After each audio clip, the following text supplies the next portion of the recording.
Break के बाद आप सभी का बहुत बहुत स्वागत है और आपके साथ मैं हूं कीर्ति दीक्षित। वक्त हो चला है मूक बधिरों के लिए समाचार का।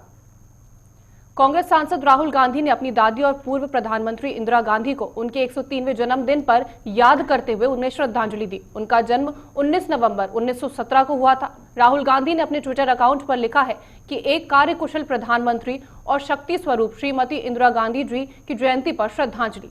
पूरा देश उनके प्रभावशाली नेतृत्व की आज भी मिसाल देता है। वहीं कांग्रेस प्रवक्ता रणदीप सुरजेवाला ने उन्हें याद करते हुए कहा कि विश्व भर में लोह महिला कहलाई जाने वाली भारत की एकमात्र महिला प्रधानमंत्री श्रीमती इंदिरा गांधी जी की जयंती पर उन्हें शत शत नमन। इंदिरा गांधी भारत की प्रथम महिला प्रधानमंत्री थी। इंदिरा गांधी ने 1966 से 1977 के बीच लगातार 3 बार देश की बागडोर संभाली और उसके बाद 1980 में दोबारा इस पद पर पहुंची और 31 अक्टूबर 1984 को पद पर रहते हुए उनकी हत्या कर दी गई थी। जम्मू कश्मीर में सुरक्षा बलों को बड़ी कामयाबी मिली है। सुरक्षा बलों ने 4 आतंकियों को मार गिराया है। फिलहाल इलाके में तलाशी अभियान जारी है। जम्मू श्रीनगर नेशनल हाईवे स्थित नगरोटा में बान टोल प्लाजा के पास ये मुठभेड़ हुई। दरअसल खुफिया एजेंसी से सूचना मिलने के बाद सुरक्षा बल बान टोल प्लाजा के पास नाका लगाकर वाहनों की चेकिंग कर रहे थे। सुबह 5 बजे के करीब एक ट्रक में आतंकियों का समूह जम्मू श्रीनगर हाईवे के रास्ते कश्मीर जा रहा था। ट्रक को नाके पर रोका गया और चेकिंग की गई। चेकिंग के दौरान ट्रक में सवार आतंकियों ने सुरक्षा बलों पर फायरिंग कर दी। फायरिंग करते हुए आतंकी जंगल की तरफ भाग निकले। जवानों ने तलाशी अभियान शुरू किया। इस दौरान आतंकियों ने फिर से सुरक्षा बलों पर फायरिंग शुरू कर दी। सुरक्षा बलों ने जवाबी कार्रवाई करते हुए चारों आतंकियों को मार गिराया। इस एनकाउंटर में सेना का एक सिपाही भी घायल हो गया।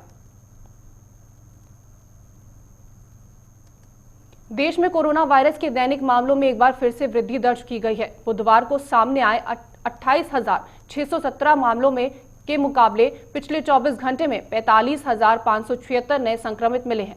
इस दौरान कोविड-19 से जान गंवाने वाले मरीजों की संख्या 585 रही है, जिसके बाद देश में अब तक कुल 89,58,484 लोग इस खतरनाक वायरस की चपेट में आ चुके हैं। वहीं देश में कोरोना वायरस से अभी तक कुल 1,31,576 मरीजों की मौत हो चुकी है। संक्रमितों की संख्या में इजाफा सरकार के लिए चिंताजनक है। वहीं राहत की बात यह है कि संक्रमण मुक्त होने वाले मरीजों की संख्या बढ़कर 83 लाख के पार पहुंच गई है। पिछले 24 घंटे में 48,493 मरीज कोरोना वायरस से ठीक होकर अपने घर वापस लौट आए।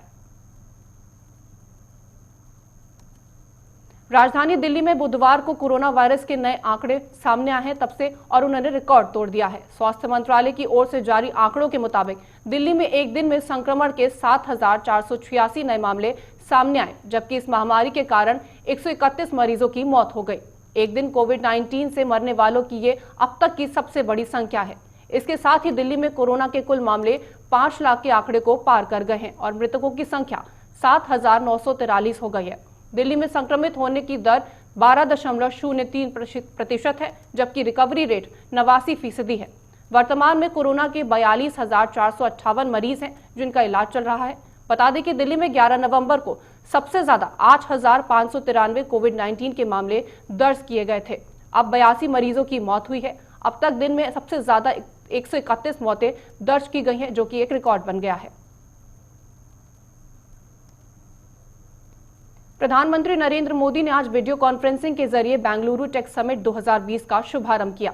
इस मौके पर पीएम मोदी ने कहा कि हमने 5 साल पहले डिजिटल इंडिया लॉन्च किया था। आज मुझे ये कहते हुए खुशी हो रही है कि डिजिटल इंडिया को अब तक किसी भी नियमित सरकारी पहल के रूप में देखा जा रहा है। पीएम नरेंद्र मोदी ने कहा कि डिजिटल इंडिया जीवन का एक तरीका बन गया है, विशेष रूप से गरीबों के लिए जो सरकार के लिए हाशिए पर थे।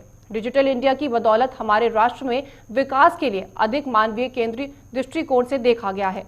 इतने बड़े पैमाने पर प्रौद्योगिकी का उपयोग करने से हमारे नागरिकों के जीवन में कई परिवर्तन हुए, सबको लाभ मिला। बता दें कि इस 3 दिवसीय खास कार्यक्रम में नई तकनीक के साथ महामारी के बाद आने वाली प्रमुख चुनौतियों पर भी चर्चा की जाएगी। समिट में ऑस्ट्रेलिया के प्रधानमंत्री स्कॉट मॉरिसन ने भी हिस्सा लिया।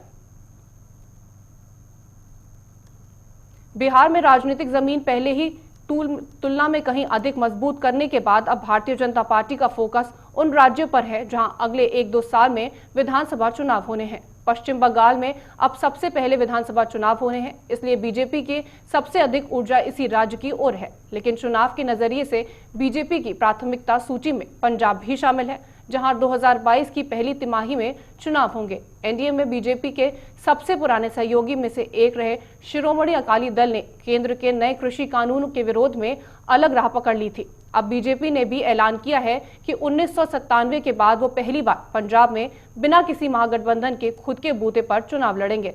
साथ ही पार्टी ने यह भी कहा कि 2.5 दशक बाद 2022 में पहला मौका होगा जब पंजाब की सभी 117 विधानसभा सीटों पर वो अपने उम्मीदवार उतारेगी। बीजेपी ने पंजाब विधानसभा के लिए अभी से बड़े स्तर पर तैयारियां भी शुरू कर दी हैं। फिलहाल के लिए इस बुलेटिन में इतना ही। देश और दुनिया की तमाम खबरों के लिए आप बने रहिए हमारे साथ। नमस्कार।